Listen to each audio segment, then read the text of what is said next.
mövsümdə olduğu kimi bu yay fəslində də mənzil bazarında bahalaşma müşahidə olunur. Bahalaşma həm çox mərtəbəli yeni tikililərə, həm də köhnə binalara şamil olunur.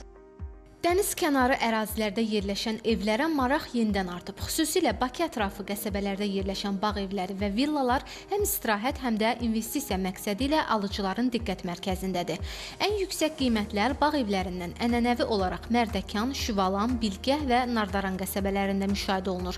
Şəhərin mərkəzindəki binalara gəlincə isə Minimum zonalarda, mən deyərdim, Sabahil rayonu, ondan əlavə Nərimanov və Nəsimi rayonlarında artım var. Yeni tikililərdə isə mən deyərdim, layihəsindən və lokasiyadan asılı olaraq qiymətlər dəyişir. Xüsusilə metro stansiyalarına və təhsil müəssisələrinə yaxın yerlərdə qiymət artımı daha çox nəzərə çarpır.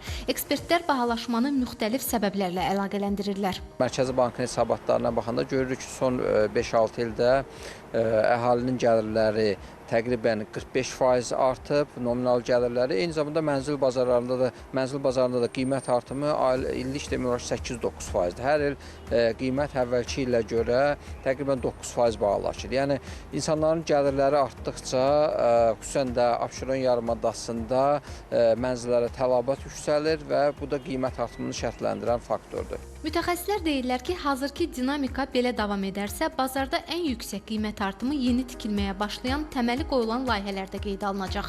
Bununla belə köhnə binalardakı mənzillərin də satışı bu mövsümdə müştərilərə əvvəlki illərlə müqayisədə nisbətən baha təklif olunur.